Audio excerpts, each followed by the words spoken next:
Bismillahirrahmanirrahim. Assalamualaikum warahmatullahi wabarakatuh.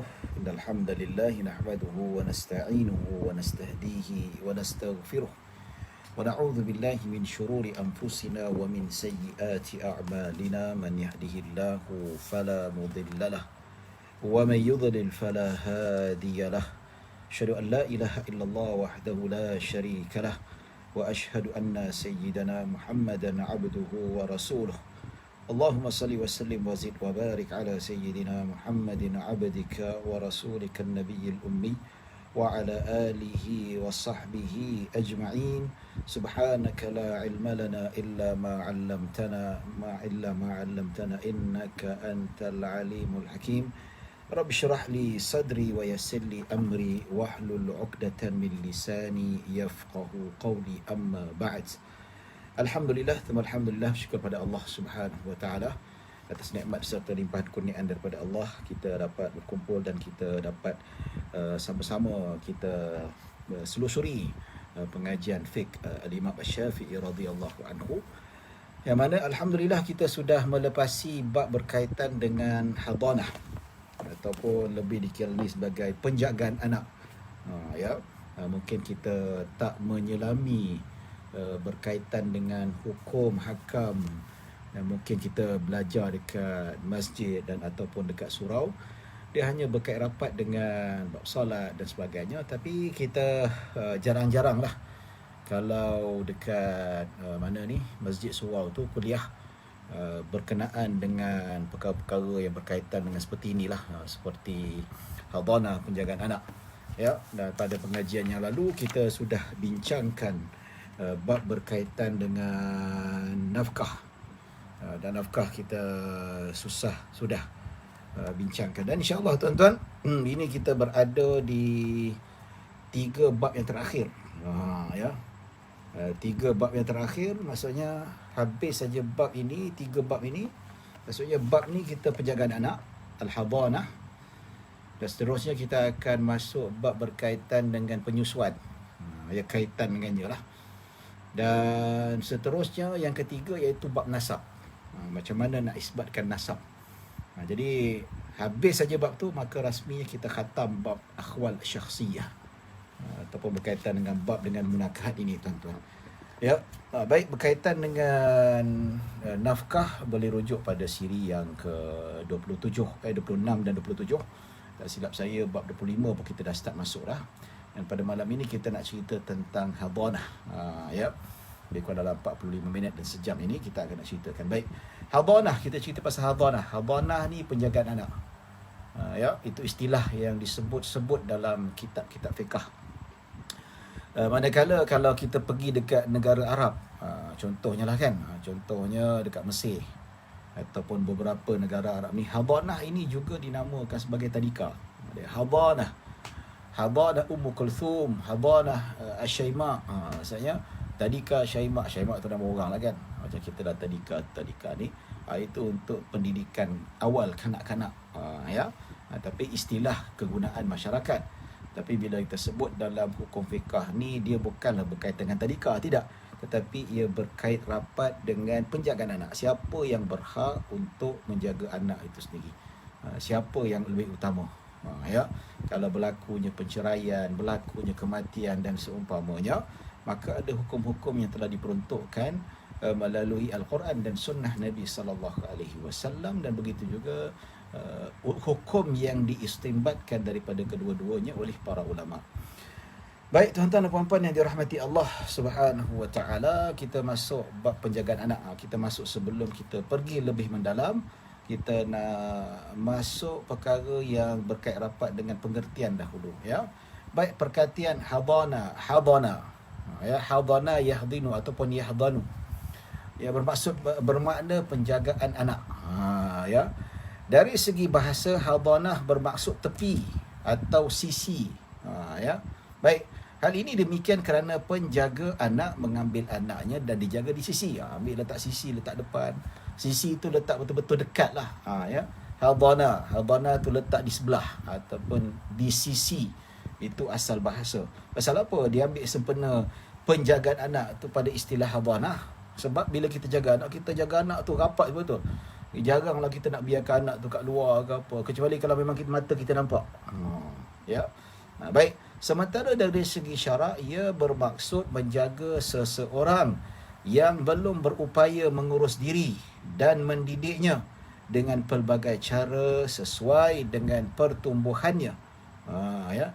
Dan ini dinamakan hadanah, yang mana disebutkan sebagai penjagaan anak dengan cara yang sesuai. Bagi kanak-kanak yang masih kecil, hadanah berakhir sehingga umur mumayyiz.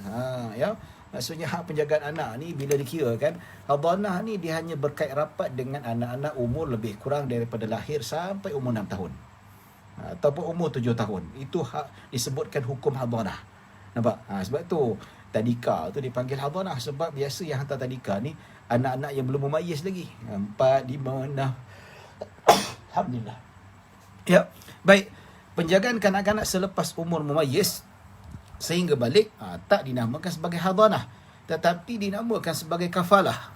Kafalah ni menjagalah lebih kurang juga, cuma istilahnya hadanah ni untuk kanak-kanak yang belum mumayyiz. Mana kafalah ni dah besar dah, daripada besar sampai akhir balik ataupun selepas akhir balik, tetapi syarat-syarat tertentu yang bapanya masih wajib menanggung, terutama anak-anak yang terlibat dalam pembelajaran ilmu fardu ain. Ya, walaupun dia mampu bekerja, tetapi dia involve dalam pengajian fardu ain, menyebabkan dia terpaksa tumpu pada pelajaran fardu ain. Katakanlah setahun, 2 tahun nak kasih pandai sembahyang, baca Al-Quran, tahu fardu ain dan sebagainya, maka walaupun dia mampu kerja, bapa wajib tanggung, walaupun sudah akhir balik. Manakala yang belajar ilmu fardu kifayah, dia mampu kerja tapi memilih untuk belajar ilmu fardu kifayah, bapa dia tak wajib untuk tanggung. Bapa dia boleh lepas tangan, macam budak universiti lah, tapi bapa tak ada lepas tangan, biasa lebih afdal untuk ditanggungnya, ya. Jadi tuan-tuan dan puan-puan rahmati Allah Subhanahu wa taala, baik, hikmah pensyariatan hadanah ni, kenapa ada hukum hadanah, kenapa dikhususkan dalam kitab-kitab fiqh?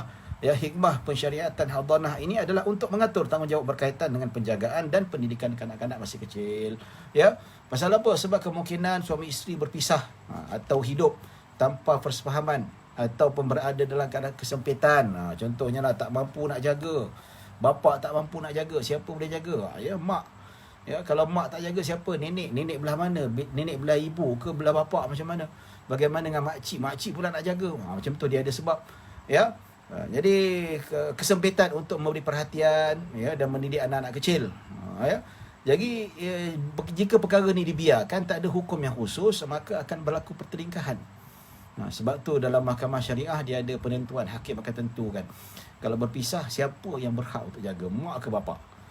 Ya, kalau kita tengok dari segi penghukumnya itu, maksudnya mak lebih layak lah kan, berdasarkan hadis. Tetapi tak semua keadaan mak itu mempunyai hak sepenuhnya lebih daripada bapa. Nampak tak? Jadi hal ini tuan-tuan dan puan-puan dirahmati Allah Subhanahu wa taala, ya, hikmahnya untuk memastikan kebajikan anak itu terjaga. Ya, tidak terbiar, ya, supaya yang menjaga tu berhak yang telah ditentukan oleh syarak itu sendiri. Ya, tuan-tuan dan puan-puan dirahmati Allah Subhanahu wa taala. Jadi kalau tidak ditentukan nasib mereka di masa hadapan, siapa yang berhak menjaga mereka, maka kehancuran ini akan menyebabkan berlaku pada anak-anak itu. Siapa dalam umbang-ambing dan seumpamanya, maka syarak meletakkan hukum mereka yang berhak. Kadang-kadang mak nak jaga, tapi mak pula tak cukup syarat. Pasal apa? Kalau dibiarkan juga akan memudaratkan si anak. Jadi Islam tak benar kan? Walaupun mak lebih berkuasa, tapi ada sebab-sebab menyebabkan mak tu terpotong syaratnya. Jadi tak boleh jaga. Pasal apa? Sebab untuk kemaslahatan budak-budak ni. Sebab itu hukum syarak, hukum Islam, dia bukan sia-sia. Dia pasti ada sebab yang mendatangkan perkara membawa kebaikan kepada anak-anak itu sendiri. Ya. Itu tuan-tuan dan puan-puan yang rahmati Allah Subhanahu wa taala. Okey. Hak penjagaan anak. Pasangan suami isteri yang bercerai mempunyai anak yang masih kecil dan belum mumayyiz. Ibu lebih berhak terhadap penjagaannya. Itu ibu lebih berhak. Itu disebabkan perkara ini telah ditetapkan. Nanti kita akan baca dalilnya. Sebab itu, sebab ibu lebih berhak dari bapa, iaitu ibu lebih berhak dari bapa dalam menjaga anak kecil kerana pertama, kasih dan kesabaran ibu, ia menanggung beban menjaga anak kecil, dia yang mengandung, dia yang menyusukan, dia yang tak tidur malam dan sebagainya. Ya, walaupun mak bapak zaman sekarang ni tuan-tuan, mak pun bekerja, tapi hakikatnya memang mak jaga lebih. Macam saya kan, isteri saya bekerja. Ya, walaupun kita bantu juga, walaupun kita tolong buat susu, walaupun kita tolong isteri kita tukar lampin dan sebagainya, walaupun kita tolong isteri kita mandikan anak, tapi hakikatnya mana lebih? Memang isteri lebih. Ya. Baik.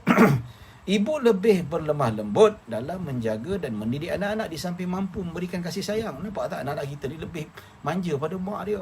Ya, sikit-sikit cari mak dia, sikit-sikit cari mak dia, betul tak? Ya. Apa-apa masalah cari mak dia. Okey. Kadang-kadang ada masalah tu tak nak cerita kat bapak, nak cerita dekat mak dia sendiri. Kita bapak rasa kecil hati, tapi normal lah macam tu kan. Ya, yang kita pun, lelaki ni pun sama juga, mana-mana cari mak. Mak lebih rapat, itu fitrahnya lah. Ya, tapi memang ada orang lebih rapat daripada bapak tu ada, tapi mungkin faktor mak dia lah. Ya, memang saya tahu ada kata saya ni lebih rapat dengan bapak saya. Pasal apa? Bapak saya masa kecil memang memanjakan saya. Mak memang cengeng sungguh, garang sungguh, memang tak ada rasa, betul.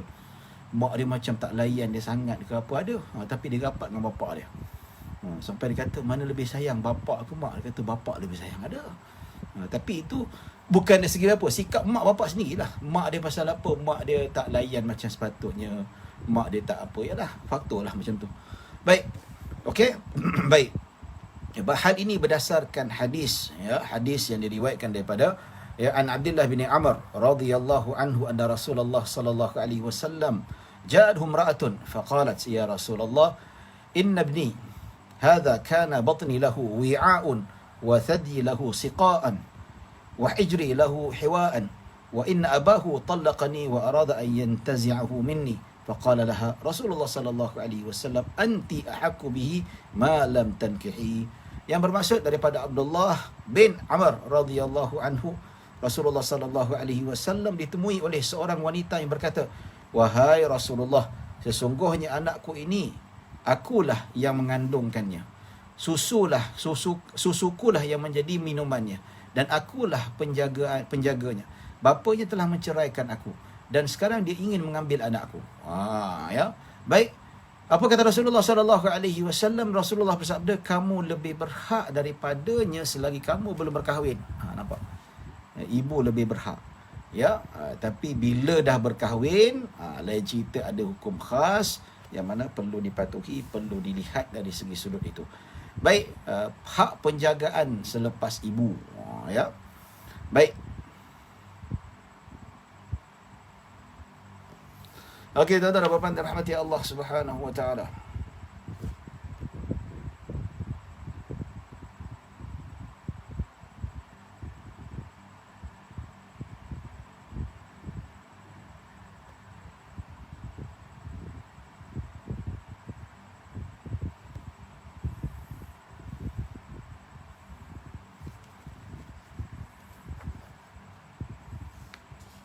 Baik, tengok saya boleh nak baca sikit. Okey, tuan-tuan dan puan-puan dirahmati Allah Subhanahu wa taala. Ya. Baik, hak penjagaan selepas ibu. Ni siapa yang jaga selepas ibu ni, tuan-tuan? Baik, jika ibu tiada atau ibu ada tetapi tidak mahu menjaga anaknya, hak penjagaan terserah kepada nenek. Tetapi yang afdal nenek belah ibu. Tapi kalau ikut undang-undang kita ni, bapak lah sebenarnya hak penjagaan. Penjagaan ni lebih pada bapak. Tapi kalau ikut hukum fiqah, ibu lah sebenarnya. Ya tak? Ya, maksudnya kalau ikut hukum lah, ikut hukum yang berdasarkan ijtihad di kalangan para ulama. Ya. Tapi keutamaan. Tapi cuma kalau dari sudut mahkamah ni, dia kembali pada bapa lah. Kalau bapa tak ada, dia pergi pada siapa? Dia pergi kepada nenek. Tapi yang afdal nenek belah ibu. Hal ini adalah kerana nenek dengan sifat keperempuanannya menjaga. Dia macam mak jugalah, ya. Dia menjaga mak juga, perempuan. Lelaki ni kadang-kadang dia menjaga tu tak berapa nak baik.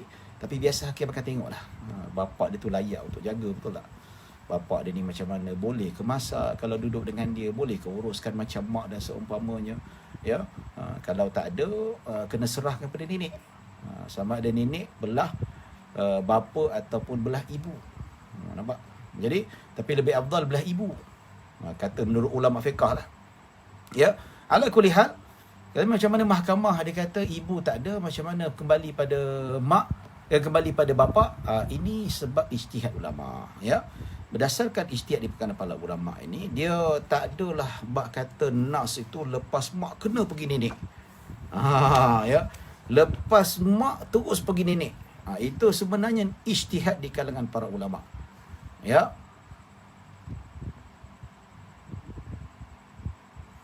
Baik. Jadi dalam tempoh macam tu, so ulama berijtihad lah. Dia kata kenapa nenek, kenapa tak bapa?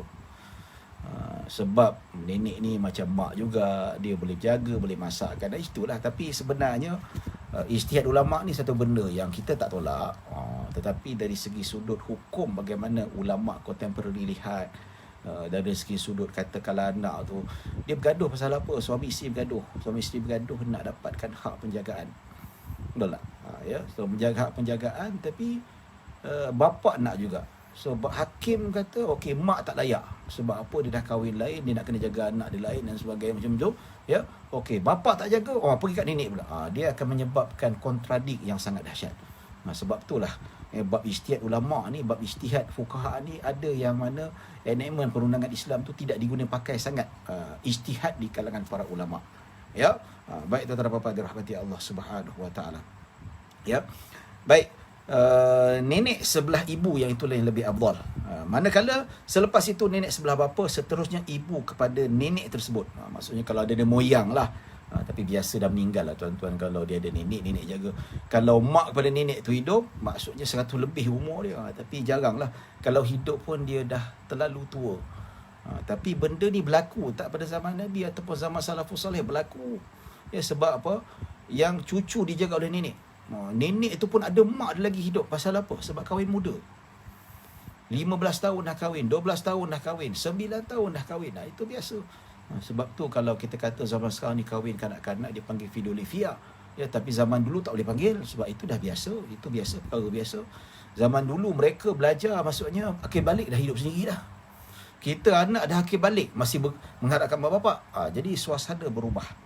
Okey, tuan-tuan dan puan-puan dirahmati Allah Subhanahu wa taala. Ya. Baik, seterusnya adik-beradik perempuan seibu sebapa. Ya. Adik-beradik seibu sebapa. Adik-beradik perempuan sebapa. Adik-beradik perempuan seibu. Ya, ikuti ibu saudara belah ibu. Ibu saudara belah bapa. Ya. Anak perempuan adik lelaki dan anak-anak perempuan adik-adik beradik perempuan. Ya. Jadi ini diletakkan susunan-susunan ini tuan-tuan adalah berdasarkan kalau mak bapak tak mampu nak jaga. Kalau ikut enactment sekarang, mak tak ada, mak tak nak jaga, bapak kena jaga. Kalau bapak tak nak jaga, siapa yang diserahkan pada nenek? Nenek belah ibu, lepas tu nenek belah bapak. Kalau tak ada moyang pula, kalau moyang tak ada, pada adik-beradik, mak bapak tu macam mana? Belah mak, belah bapak. Perempuan yang jaga. Ya. Tapi macam mana jaga tu macam mana? Nafkah bapak tak pernah bagi. Nafkah cuma yang menjaga, yang uruskan dia, yang tidur kat mana rumah dia, itu dia. Tengok siapa yang mampu. Oleh itu turutan keutamaan perempuan dalam penjagaan anak-anak adalah seperti berikut. Pertama, ibu. Ya, nenek belah ibu dan ke atas. Nenek belah bapa ke atas. Ini yang ketiga. Keempat, adik-beradik perempuan seibu sebapa. Ya, adik-beradik perempuan seibu sebapa. Maksudnya kalaulah mak dia tak nak jaga, bapa tak nak jaga ataupun dah meninggal dunia, nenek pun tak ada, maka adik-beradik bayi tu yang dah besar. Ya. Biasa kakak dia, mungkin kakak dia dah kerja.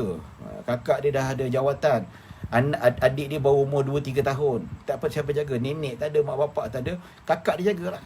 Adik-beradik seibu sebapa. Ataupun adik-beradik bayi tu yang sebapa. Lepas tu adik-beradik si bayi tu yang seibu. Ya. Kemudian ibu saudara sebelah ibu. Kemudian ibu saudara belah bapa. Ya, anak-anak perempuan kepada adik-beradik lelaki. Ya. Lepas tu anak-anak perempuan kepada adik-beradik perempuan. Kalau anak-anak perempuan, anak saudara dia. Anak saudara pun ada hak juga. Tapi list yang terakhir lah. Katakanlah yang, yalah, kalau bak kata orang tu anak saudara dia tu dah dewasa dah. Yang ada mak saudara dia tu lahir lambat. Ya. Macam ada orang ni dia dah umur, kata orang ni umur dah 10 tahun atau umur dah belasan tahun. Nenek dia boleh melahirkan pakcik dia. Ada macam tu. Ya. Tapi jarang. Tapi bak kata ada lah. Ya. Maksudnya orang tu orang dulu-dulu, ya. Dah umur 40-an pun masih lagi mengandung, melahirkan anak. Baik. Hikmah perempuan diutamakan dalam penjagaan anak adalah kerana pada kebiasaannya perempuan lebih berlemah lembut dalam menjaga dan mendidik anak, lebih sabar menghadapi karenah anak-anak yang lebih mampu mencurah kasih sayang yang mereka perlukan. Ini kebiasaan. Maka kalau mahkamah, yang saya tahu, yang saya pernah tanya pada kawan-kawan saya, bapa dia akan, kalau mak tak ada pada bapa. Tapi dalam kitab tu utamakan perempuan. Itu ijtihad ulama. Itu boleh berubah zaman. Kalau selagi mana tidak ada nas yang jelas, maka ulama boleh berijtihad. Zaman sekarang mak bapa boleh jaga. Bapa boleh memasak, bapa boleh flexibility. Zaman sekarang ni tuan-tuan, mak bunuh anak. Betul tak? Mak seksa anak. Banyak berlaku. Tapi ikut kebijaksanaan hakim. Tapi kalau hakim melihat kalau bapa tu memang tak konsisten, pendapatan tak ada, tak reti jaga rumah, dia siasat rumahnya teruk, maka tak boleh bagi pada nenek, bagi pada adik-beradik belah perempuan, adik-beradik si ibu sebapa dan seterusnya. Baik tuan-tuan dan puan-puan dirahmati Allah Subhanahu Wa Taala. Kita masuk hak penjagaan oleh pihak lelaki. Itu dari perempuan. Ni pihak lelaki pula, sebagaimana dijelaskan bahawa hak perempuan terhadap penjagaan anak-anak itu lebih utama daripada lelaki. Kerana lebih berkemampuan. Walaupun bagaimanapun, jika kanak-kanak tersebut tidak mempunyai sanak saudara perempuan atau ada saudara perempuan tapi tidak mahu menjaganya. Biasalah kan, kalau kita ada anak, siapa nak jaga? Adik-beradik kita pun tak nak jaga. Lepas tu anak-anak kita pun tak nak jaga. Pasal apa? Sebab abah jagalah. Saya ada komitmen lain, nak kena jaga. Saya nak masuk universiti, saya nak kerja, saya pun ada anak sendiri, nak jaga adik sendiri pula. Dia macam tu. Maka berpindah kepada hak penjagaan lelaki pula. Dalam hal ini, mahram kepada kanak-kanak mengikut urutan waris harta pusaka diutamakan, diberikan, kecuali datuk. Kerana dia diutamakan daripada adik-beradik lelaki. Seterusnya waris yang bukan mahram. Maksudnya keutamaan tu diberi pada datuk. Nampak tak? Maksudnya walaupun dalam harta warisan, kalau kita lihat dalam isu ini, ia merupakan satu perkara yang perlu kita lihat, yang perlu kita nampak dari segi sudut itu, bahawa datuk diberi keutamaan walaupun dalam harta pusaka, adik-beradik tu lebih diberikan keutamaan. Dia punya dapat lebih, asabah banyak tu, datuk dapat 1/6 saja. Jadi datuk lebih diberi keutamaan daripada adik-beradik lelaki. Seterusnya waris yang bukan mahram. Baik, urutan keutamaan mereka tersebut adalah ikut bapa, datuk dan ke atas. Kecuali zaman sekarang bapa diletakkan exemption, maksudnya selepas ibu bapa. Ikut uruf zaman sekarang ni. Datuk dan ke atas.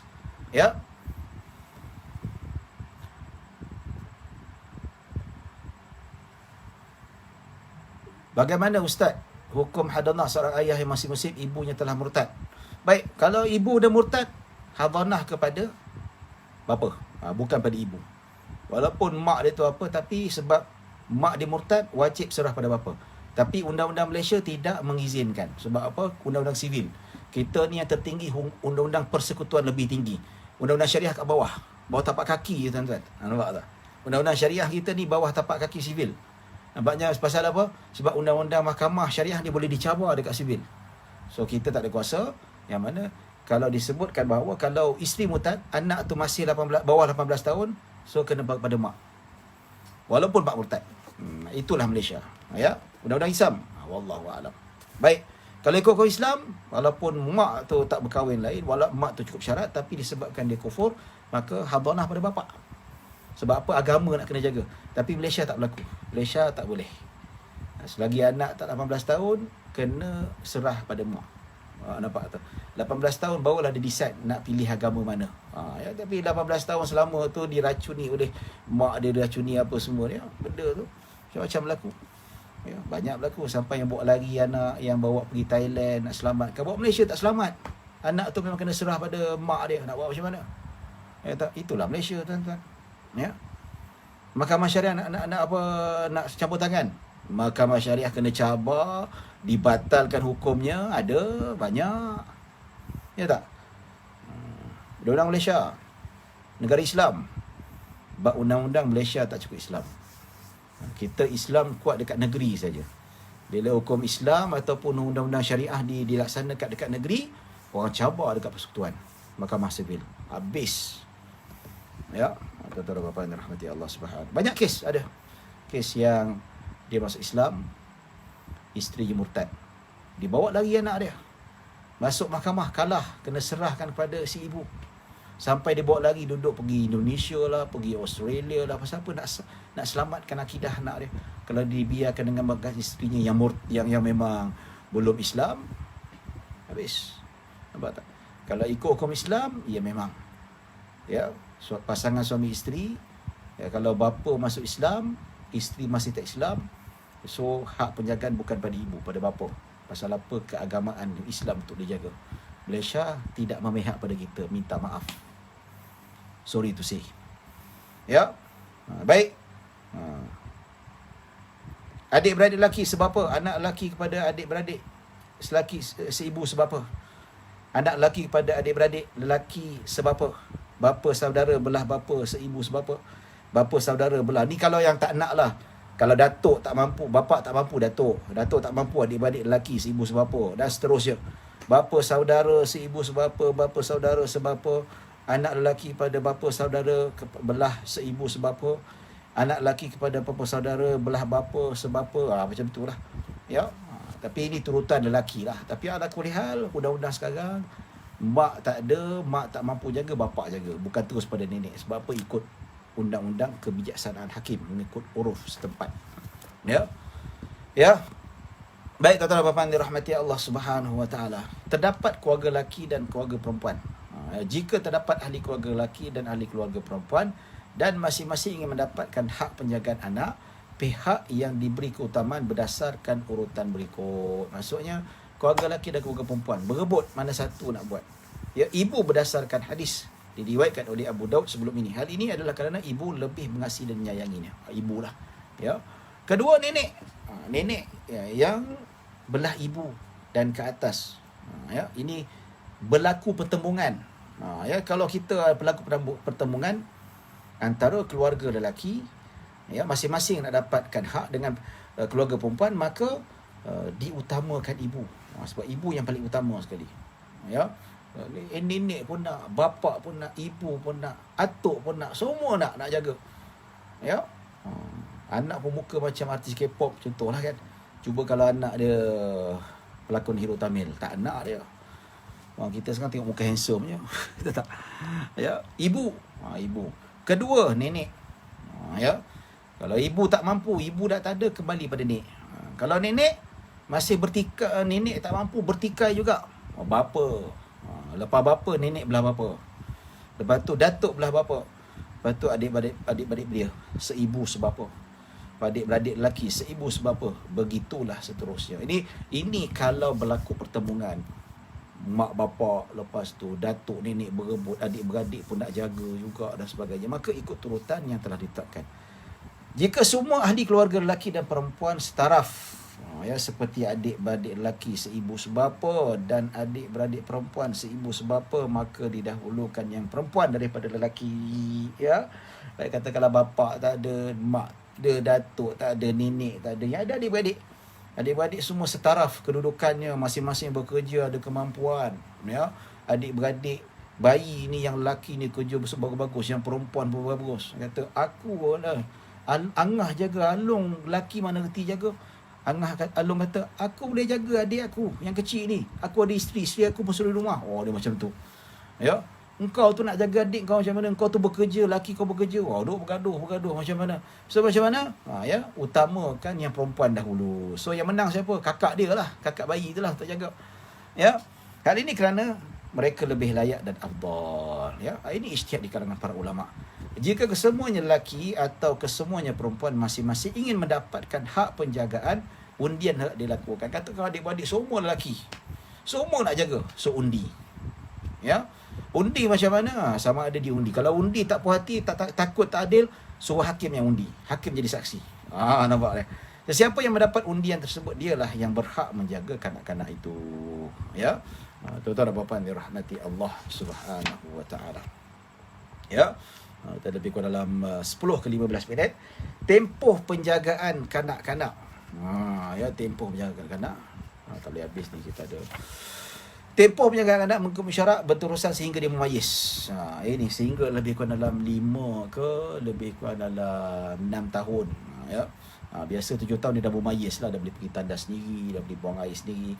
Maksud memayis ialah kanak-kanak tersebut mampu menguruskan diri sendirinya tanpa bantuan orang lain. Maksudnya, menguruskan dirinya sendiri ialah keupayaan mengambil makanan dan minuman, membuang air kecil dan air besar, membersihkan diri daripada kotoran, boleh bersuci seperti berwuduk dan sebagainya.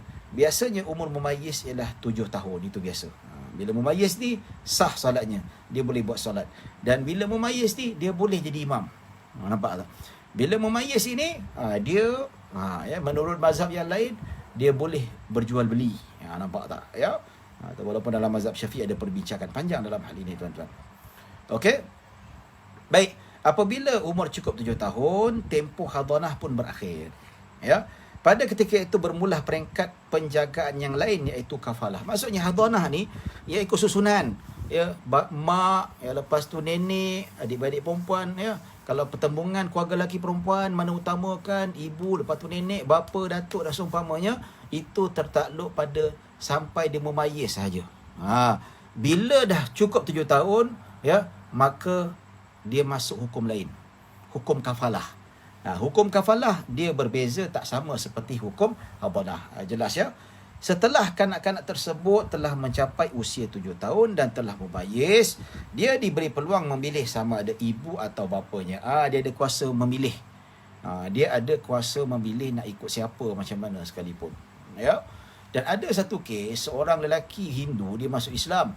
Isterinya pun asal masuk Islam. Lepas tu isteri kembali murtad. Ya. Dan dia berebut anak. Dia bila berebut anak tu umur 11 tahun.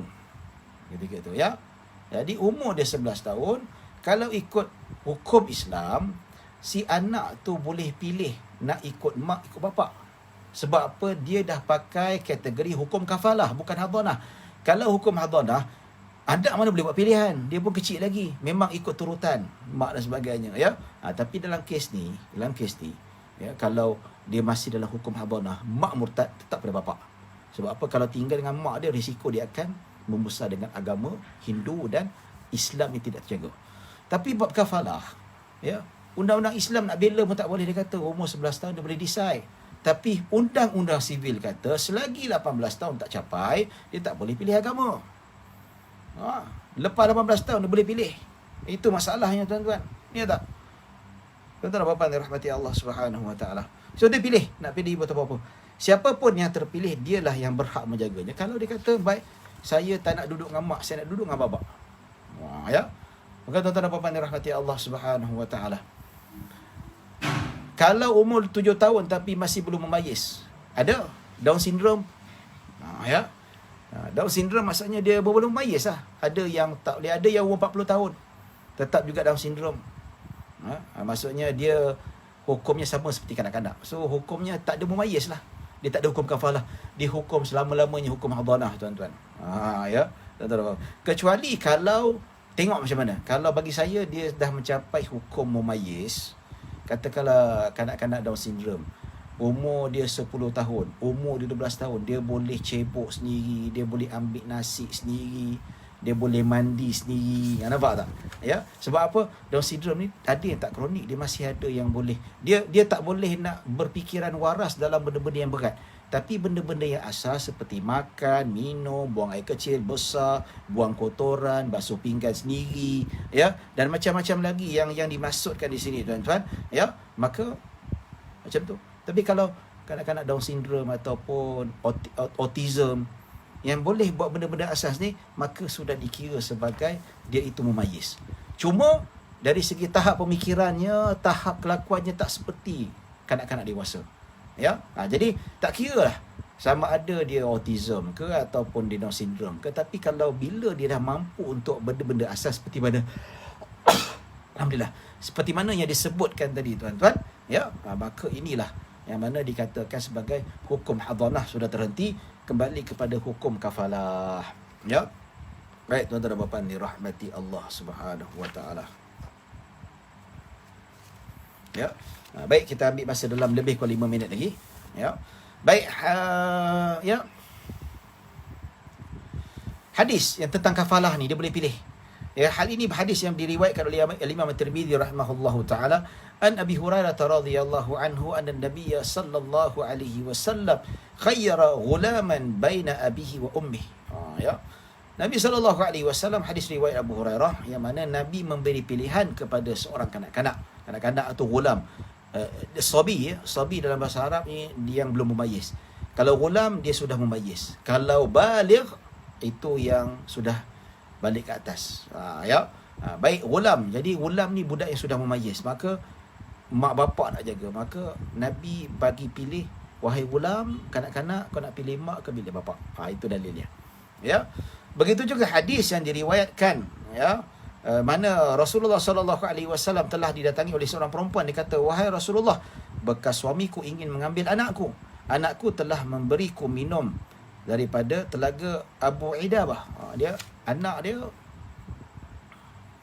maksudnya dia dah besar. Anak dia mampu ambil air telaga bagi dia minum. Dah mumayyiz lah kan. Ya. Jadi kalau budak-budak Down syndrome pun boleh pergi ambil air dapur. Bila berak dia boleh cebok sendiri, boleh kencing, boleh mandi sendiri. So budak-budak Down syndrome atau autistik juga dikira sebagai sudah mumayyiz dan hilang hadanahnya, dia kafalah. Kalau ada perubatan, sama ada nak pilih mak atau bapak. Tengok macam mana. Ya. Jadi dia kata, anakku, suami dia dah bercerai, ya. Dia nak ambil anak dia, sedangkan anak tu dah besar. Dah besar tu mumayyiz apa? Dia boleh ambil air kat telaga Inabah dan bagi dekat mak dia. Maksudnya anak tu dah boleh buat benda-benda asas. Dah mumayyiz lah. Ya, sesungguhnya dia amat berguna padaku. Membantulah. Walaupun dia masih kecil. Walaupun belum akan balik, tapi dia banyak membantu. Rasulullah SAW bersabda, buatlah undian. Maka bekas suami perempuan berkata, siapa yang boleh menghalangku daripada anakku? Rasulullah SAW sabda, inilah bapamu dan inilah ibumu. Peganglah tangan siapa yang kamu pilih. Ya, anak tersebut pun memegang tangan ibunya dan mengikutinya pulang. Ya, maka tuan-tuan dan puan-puan rahmati Allah Subhanahu Wa Taala, maka anak tu lah pilih ibu dia. Ya, baik, telaga Inabah ialah telaga yang terletak di tempat yang jauh. Maksudnya perempuan tersebut, anakku telah memberiku minum daripada telaga Abu Inabah, iaitu anaknya telah besar dan mampu menolongnya, sudah mumayyiz. Dialah yang mendidik anaknya dari sedari kecil, ketika belum dapat memberikan sebarang pertolongan. Ya, maksudnya inilah dalil. Maksudnya anak yang mumayyiz, Nabi suruh dia pilih mana satu yang dia nak ikut. Ya. Baik, tuan-tuan dan puan-puan dirahmati Allah Subhanahu Wa Taala, hikmah kanak-kanak mumayyiz diberi pilihan memilih ibu atau bapanya. Ya, dalam perbincangan terdahulu telah dinyatakan sebab diutamakan hak ibu daripada bapa dalam penjagaan kanak-kanak. Begitu juga sebab berakhir tempoh penjagaan. Ya, maksudnya berlaku pertembungan. Mana satu nak yang berlaku pertembungan, maka diberi pada mak daripada bapa. Tapi kalau tak ada pertembungan, mak tak nak jaga, bapa tak nak jaga, siapa? Nenek dan sebagainya. Okey? Baik. Begitu juga sebab berakhir tempoh penjagaan setelah dia mumayyiz, kerana sebelum tempoh tersebut kanak-kanak amat memerlukan penjagaan ibu. Ya, budak-budak mumayyiz tak reti buat decision, tak boleh nak membezakan antara baik dan buruk, bagi dia sama. Ya, masa dia belum mumayyiz itulah dia memerlukan belayan, manja dan sebagainya, pelukan, ya, yang memahami dia, susu ibu dia, mak dia masak air tangan ibu, dia lebih memerlukan tempoh tu lah. Tapi bila kafalah, dia dah melepasi tempoh tu. Ya, dia dah biasa, dia sudah berasai, maka pilihan dia untuk memilih mana satu yang dia suka. Ya, baik. Jadi sedangkan bapa atau lelaki lain tidak mampu memenuhi keperluan tersebut. Betul lah, daripada umur setahun sampai 6 tahun memang bapa tak mampu nak jaga supaya ibu. Sebab tu hadanah lebih diutamakan kepada ibu. Ya, kafalah berbeza dengan hadanah. Ya, kerana kafalah merupakan pemeliharaan menyeluruhnya. Ya, kalau hadanah ni dia menjaga, tapi nafkah still bapa yang jaga, bapa kena bagi. Ya, tapi dia bagi keperluan. Tapi bila kafalah dia melibatkan sekolah, melibatkan keperluan lain, melibatkan yang macam-macam lah, lebih besar tu. So kanak-kanak tu berhak untuk memilih keselesaannya. Kadang-kadang dia nak pergi sekolah. Ya, pergi sekolah nak naik bas, jalan kaki tak ada. Dan nak naik bas tak ada duit. Ya, kadang-kadang kalau duduk dengan mak ni, mak tak ada duit. Ya, abah bagi pun cukup-cukup makan saja. Betul tak?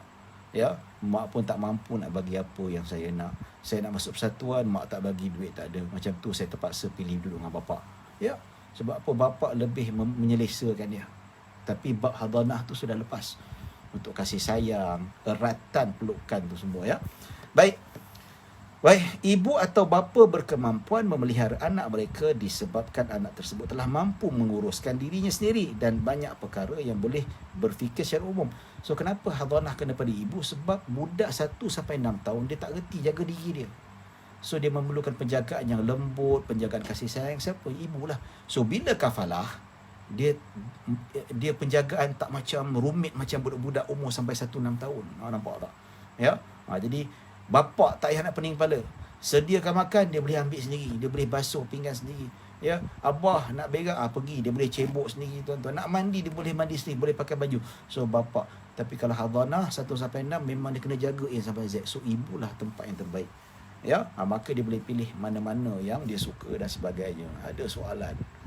Ya, sekiranya kedua-dua keluarga tak nak menjaganya bagaimana? Kalau keluarga tak nak jaga, hakim tentukanlah. Tentukan orang-orang yang berkemampuan di kalangan ahli keluarga terdekat, ya, contoh sepupu dia ke, ya, ataupun atuk saudara dia ke, ada siapa yang selalu terdekat lah, ya. Ataupun kalau tak ada juga, maka dipertanggungjawabkan orang-orang yang mampu di kalangan orang Islam. Yang hakim boleh tentukan, okey, siapa yang voluntarily nak jaga, ambil dia anak angkat, okey, siapa nak. Kalau tak ada, hakim boleh paksa. Sebab kamu kaya, kamu ni tanggungjawab tak banyak, kamu kena jaga anak ni. So, hakim boleh tentukan, ya. Tapi kalau Mahkamah Syariah Malaysia, saya tak tahulah macam mana. Adakah hakim ada kuasa untuk menentukan. Tapi biasanya kalau tak ada family yang nak jaga, ya, maksudnya dari segi sudut-sudut itu, mahkamah ataupun hakim boleh paksa.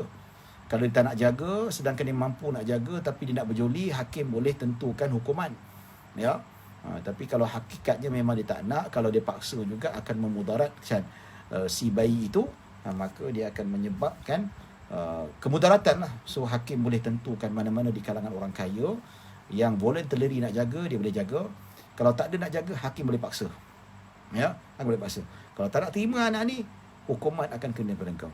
Ini sebab tu qadhi ni penting.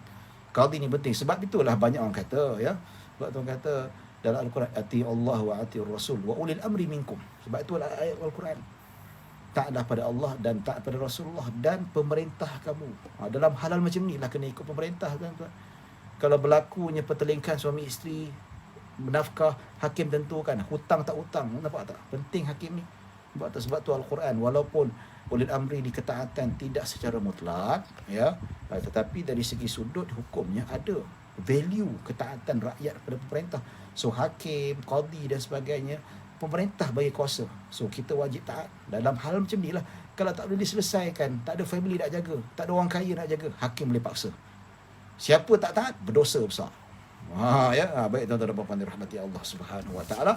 Kita berhenti setakat sini dulu. Kita insya-Allah pada hari Isnin depan, sebab kuliah kita sekarang hanya pada hari Isnin dan Rabu saja. Hari Jumaat beri laluan pada kuliah lain. Ya. Jadi insya-Allah kita akan bertemu pada Isnin depan. Kita akan masuk syarat hadanah. Siapa yang berhak, apakah syarat-syarat yang berhak untuk mendapatkan hukum hadanah ini, ya. Baik, tuan-tuan dan puan-puan dirahmati Allah Subhanahu Wa Taala. Setakat itu dapat saya sampaikan. Mohon maaf kalau ada salah silap, kalau ada kekurangan. Yang baik hanya daripada Allah Subhanahu Wa Taala. Kekurangan kesilapan datang daripada diri saya sendiri. Aku qouli hadza wa astaghfirullahalazim li wa lakum wa lisairil muslimin wal muslimat wal mu'minina wal mu'minat. Kita tutup majlis kita dengan tasbih kafarah dengan suratul Asr. Subhanakallah wa bihamdika asyhadu an la ilaha illa anta astaghfiruka wa atubu ilaih. Bismillahirrahmanirrahim. Wal 'asri innal insana lafi khusr illa alladhina amanu wa 'amilus salihat wa tawassaw bil haqq wa tawassaw bis sabr. Assalamualaikum warahmatullahi wabarakatuh.